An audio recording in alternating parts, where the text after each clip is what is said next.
Hey guys, it's Ming here, and today we are going to be looking at 25 tips for starting your Minecraft survival worlds. These are my personal favorite tips. They're really not the best or the worst when it comes to Minecraft. It's just the way I like to play the game. So if you do enjoy this video, please consider liking and subscribing, because it helps out the channel, lets me know you want to see more, and you never miss more.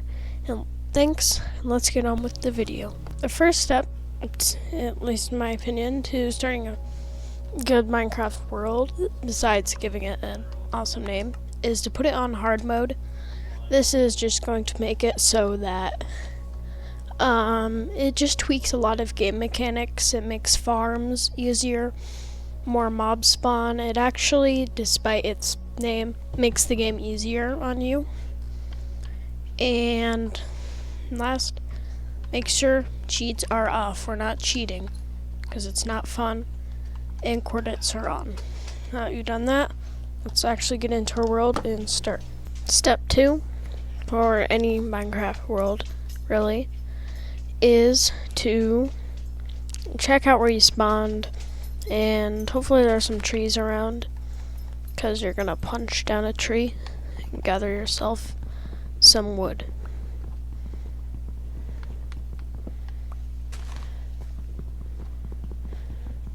Another good way to check for trees is your map. It doesn't really check for trees per se, but it gives you a good general idea of where you are. You don't need to punch down the whole tree, but you want 4 or 5, possibly 6 wood. Step 2, once you've done this, step 3, once you've done this, is to go ahead and make a crafting table and the pickaxe, and then break the number 1 rule of Minecraft and dig straight down, because we can. And then get yourself some cobblestone. Then what I like to do is get a stone pick, come down here and get like 15 or 20 cobblestone.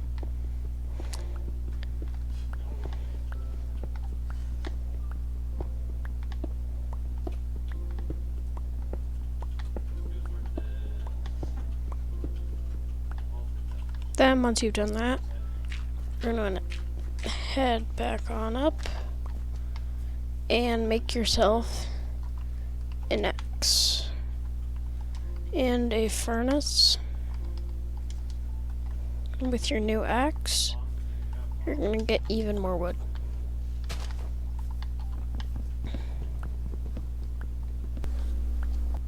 Step 4 is to look at these weirdly jumping bunnies. No, I'm just kidding. Step 4, once you've gathered some wood, is to find some sort of hill structure, or if you don't have anything around, you can just dig down a little bit and go ahead and just dig right on into it and set yourself up with a little hut here. Hopefully you'll find some coal soon, because you're kind of going to need it. If not, you can use that wood to make charcoal. You do that by putting some like wood planks or maybe your wooden pickaxe in a furnace as your fuel, and then wood logs, not planks, as your ingredient. And once you burn those, you'll get charcoal, and you can set charcoal as fuel and make even more, and you get the point. And you make those into torches using sticks, and boom. Okay, so I'm gonna go dig here and here, boop boop. Right here we'll go ahead and start our mine in a little bit. And we're also going to make a chest while we're at it.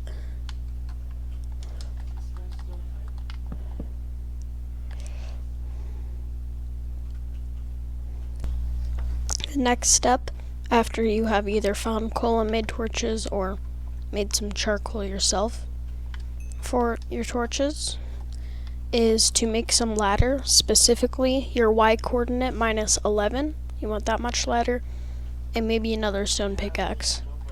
And once you've done that, you're going to want to dig down like this pattern right here of right then left while standing in the middle. This way, if I break to the left, I'm still standing, and if I break to the right, then standing. So the reason that you're going to want to do this is because, as you know, most people say don't dig straight down, right? Because you might fall into a cave or some lava. But if there were a cave below me, unless I was standing on gravel, which if you do, I highly recommend you go onto like some stone. Anyway, if that happens, you would dig here and you would see that lava. Then you'd be able to either go back up or, you know, get out of there and find your way down. You can place torches on the left, and then when you need to come up, you can ladder your way on up. Just like this. Right. I'll see you in step 6. Actually, oh yeah, you want to go down to Y coordinate 11 with this. Oh yeah, and if you encounter anything that looks kind of like this or like this on your way down, you want to go ahead and mine that up. Forgot to mention. Now once you've reached Y11, or around Y11, you can start stopping. Also, this is exactly the reason you want to mine how I said too. Now if you do encounter this situation, you really have two options. One, you can try and mine around it like I'm doing, and then bridge yourself across to where there isn't lava. Or if you do have some iron, you can put it in your furnace to put 3 of it in a furnace and make a bucket, fill that bucket with water, and then pour the water over the lava. That will turn the lava into obsidian. Okay, well, like I was saying, once you've hit somewhere around Y11, you kind of want to set up a base of operations. So you're going to want like a crafting table, a furnace, some chests and things. And then what you want to start doing is mining in one direction in 2 blocks. Like, so I'd mine this block, then that block, and keep going. This isn't the most efficient. You can actually use water to get into a 1x1 area. But I don't know. I don't like that. Dealing with gravel isn't fun. And it's a game. So this is how I like to play it. Anyway, I'll see you when I have all that stuff set up. So once you've got your little base of operations set up, what you're going to want to do is check if you've got any of this iron ore. If you don't, you're just going to want to keep mining in one direction until you find some. But if you do, you want to go ahead and throw that in your furnace along with some coal or charcoal and wait for 3 of it to smelt.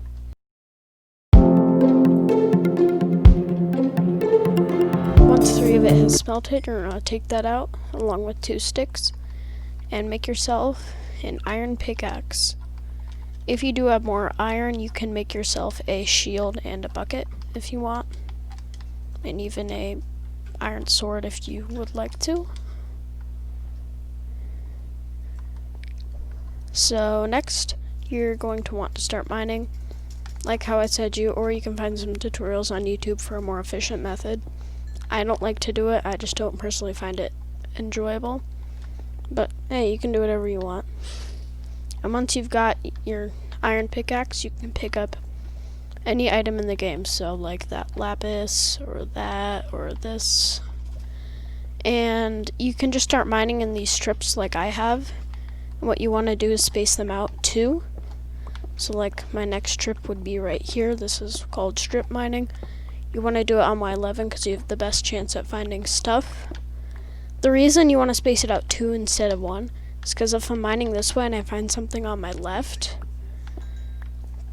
and let's say I space it out 1 and mine there, it'd also be on my right. But if I do it this way, anything on my left will catch on this block, and anything on my right will catch on this block. So it's just more efficient. And let me do a quick overview of what you're looking for. This stuff right here is called redstone. You can use it to make cool contraptions and your life easier with farms and things. This right here is gold. You can use it for things like golden apples and golden carrots, which are good foods, and they give you effects. You can also trade them with piglins. Then you have iron, which has a lot of crafting recipes, but is mostly used for tools, armor, and shields, and a couple of redstone things. Next, you have lapis, which is used for enchanting your items, which make them much better.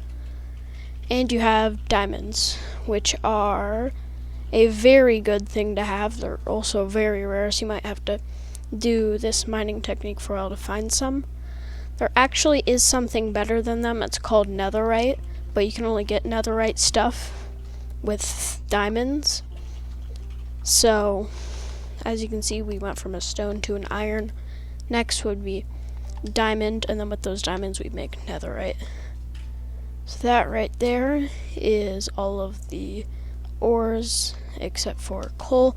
Coal is really just used to make torches and smelt stuff in furnaces. Okay, so next you really just want to keep mining until you've got a decent chunk of resources, and I'd say 5 diamonds. Yeah, 5 diamonds. One thing to note when you're mining something important like diamonds is you kind of want to dig around it or hollow it out, especially checking underneath it to make sure there is no lava, because if there is lava and you break the diamonds, it can fall in and then you lose your diamonds, which is not very fun. Also, if you get more than 5 diamonds, it's okay, you can go ahead and pick those up. You actually don't want to in a perfect situation, but I like to because I don't really care about perfection. The reason you want to do this is because you get an enchantment with that stuff called Fortune, which gives you more items when you drop things, on average about twice as much. So if I would have left those 3 diamonds, I might have gotten 6, which would have brought my total of diamonds right now to 11. A quick tip for when you're exploring around in caves here is you can always place your torches on the left side of you. That way, when you get lost or you need to come back, you always know just follow the torches on the right. And if you encounter any of these guys right here, called Endermen, what you're going to want to do is dig a little hole right here, then look them right in the eyes and kill them, preferably with some sort of sword, which I'm going to make right now, because these are going to be useful later in the game, for beating the game in particular. As you can see, and I look them in the eye, they get angry, but they're too tall to come here. I go ahead and kill them, and they might drop this, which will be very useful later on. Go ahead and start a wheat farm down by some water, or if you have a bucket, you can start laying down water like this. You do that by taking a hoe, tilling some land, and then planting seeds down, which you get from planting grass, or not from planting grass. You're able to plant them from breaking grass. If I come over here and I just kind of break here, as you can see, got some seeds, so I'd head over there and put them in the ground. While you're at it, you're also probably going to want to kill some stuff and make a smoker, which is 4 wooden logs and a furnace, 4 wooden logs surrounding a furnace, and a crafting table, and then go ahead and cook up that food so it takes up more hunger bars. The crafting recipe for them looks like this. And while you're waiting for your crops to grow into this form, then you can continue mining. So, mine a little, crop a little, and mine a little, crop a little. You don't have to put it along a coastline. Again, you can make a bucket, fill it with water, and stir up a little farm somewhere around. Then once you've got a large enough farm, we can start making a cow farm. So once you've got a fairly large farm like this, you can go ahead and make a pen, crafting recipes on screen, and start luring in cows. But before to do that, I kind of wanted to go over some techniques with farming, so you might notice it looks a little different than most people's. I have rows going down like this, and then I skip a row and then do another. This is because of the weird way farming mechanics work. They actually grow the fastest this way. When there is 2 adjacent to them in a line, but none next to them like this. That means if you add another crop, say pumpkins, actually pumpkins aren't a good example because they need 2 blocks, maybe carrots or potatoes, you could put them in the lines filling these. And then I have water every 8 blocks because water can fertilize 4 tilled grass in every direction. It's like this block right here can fill 1, 2, 3, 4 right here, up into here, and that corner, and that corner, and then this can do that corner, and that corner. So when you space them like this, where they're 8 blocks in between each other, they can fertilize all of the soil, and same here. So how you can get your cows in your pen is obviously you've got to find them, but you want to have some wheat in your hand and just kind of run around looking for some cows. And then you find some, and since you're holding wheat, they'll kind of follow you. I actually found quite a bit. So I am gonna walk back over to my fence here. Watch out for sheep, they also want to join, in which, yeah, they can, because sheep are also a nice thing to farm. So you want to open this pen and let them on in. Then you switch blocks, come here, and take them out. Oh, we got one more. Hey. Stupid cow. I'm recording. You gotta follow me. Oh my... Okay, there we go. He's following me. When you're bringing a new one in, or there's some in there, be mindful that the others don't run out. And then you've got a group of them in here. Then you can breed them by simply left trigger on Xbox and right click on PC. I have no idea what that corresponds to on the others, but you click these and they might go into love mode, and if there's another animal in love mode, then they'll make a baby. With these babies, you can make them grow up faster by doing the same click on them. Then they might grow up, and then you can get a large population of cows going. I'll show you that in a minute here after I got some more cows. You then get quite a lot of cows like this, and that's when you can start killing them. Just a few of them, you don't want to get rid of all of them, for their leather. An alternative to this would be creating a copy of this world and then put that in creative mode, and then you can go /locate stronghold, and then once you get in the stronghold you can find the library, and then you write down the coordinates. So these top 3 numbers that I put in the top left of the screen, that's why they're important. It's just a simple 3D mathematical grid. And then you can go in survival and go to those coordinates and break the bookshelves, and that'll give you books, which is what we're getting our leather for.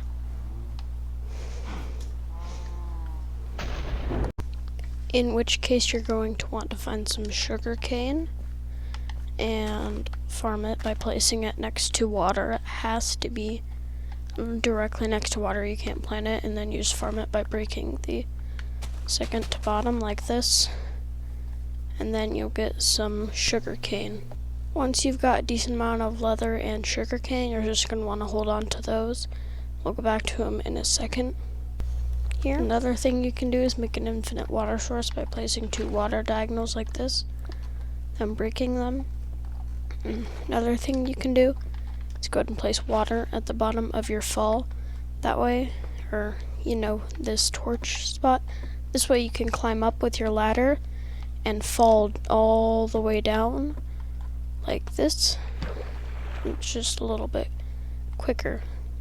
But what I was actually trying to say here is you want to go ahead and get yourself 14 obsidian here.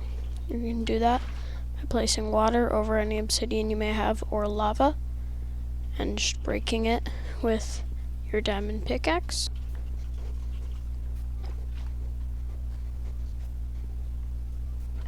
Okay, I lied. You actually only need 4. We can grab the 10 later.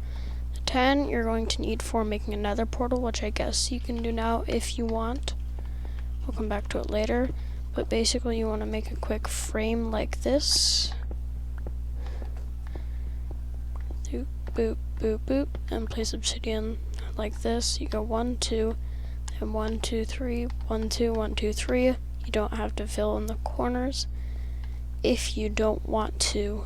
But like I was saying, you're going to want to go ahead, grab those 2 diamonds that you reserved earlier,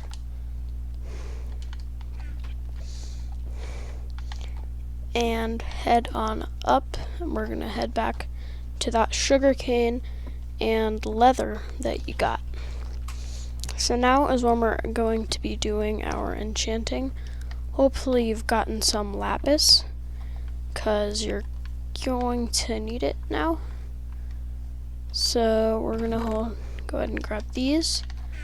You're going to want to make all your sugarcane into paper and make all those into books if you haven't already. If you went to the stronghold, which is what I personally recommend because it's a little bit quicker, then you should already have them in book form. You're going to go ahead and make your enchantment table and place this down anywhere, really wherever that's at least like 3 blocks away from the walls.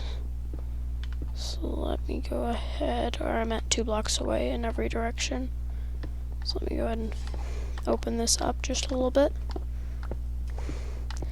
And now we're going to work on upgrading our enchantment table. So you do that. Oopsie.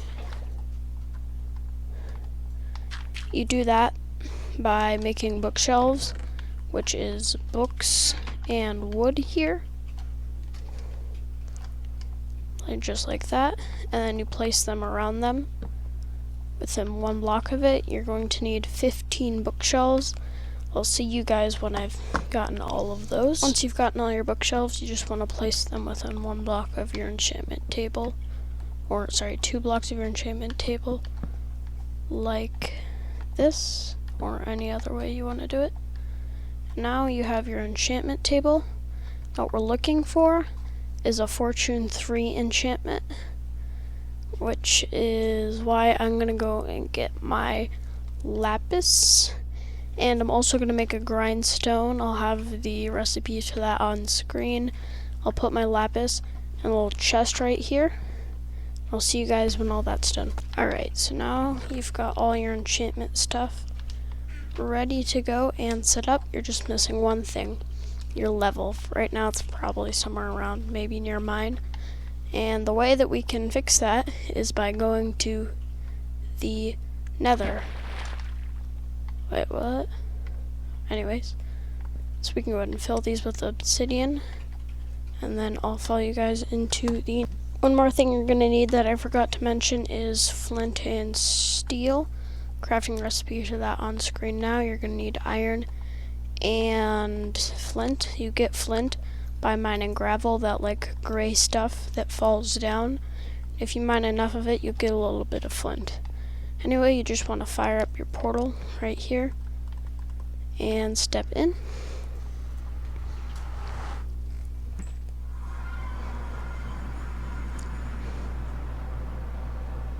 As you can see, I didn't really get a good spawn. You're going to want to look around for something called a nether fortress. You'll know it when you see it. It's a like very big, long, red natural thing with things, all sorts of things guarding it that are enemies. And once you find those, you're going to want to look for something called a blaze spawner, which is a spawner. If you don't know what that is, it looks like a little cage. It'll have an orange guy in front of it, and it'll spawn things called blazes. These are pretty good for farming XP. Actually, now that I think of it, there is a better way to farm that, but you might need those later, so keep that in mind. And that's by mining quartz. You're going to take your pickaxe, and you see those white things? Mine a bunch of those, and you'll get yourself some XP pretty quickly. I'll meet you guys at the enchantment table once that is done. One thing I actually did forget to mention, I think earlier, is you want to get yourself to level 30, the green 30 at the bottom of the screen. Now once you've done that, you're going to take your pickaxe and your lapis here and chuck it in the enchantment table. And you're going to try and get fortune 3. If you don't see that, anything else really at this point is good. Silk Tut is kind of mediocre, but that's why I made your grindstone here. So you can go ahead and grind it off and go get yourself some more lapis. Then you're going to want to repeat this process until you get a fortune 3 here. And go ahead and enchant it. Hopefully it does get you fortune 3. I'll see you guys once I've done. As you can see, I got fortune 3 and unbreaking 3, which is really good. Another thing you can do is take your extra books here and throw them in the enchantment table and get other interesting enchantments. Of course, I can't get that since I don't have enough XP. And then once you have these, you can make yourself an anvil, which is a lot of iron. I'll put the crafting recipe on screen. Just stick it somewhere. Then you combine whatever item you want in your anvil with that book, and you can enchant it. Anyways, hope you enjoyed this video. It's got you pretty basic setup for your Minecraft world. I hope you enjoyed. If you did, please like and subscribe as it helps out the channel and it lets me know you want to see more and you never miss more. Thanks. This has been Ming. Bye.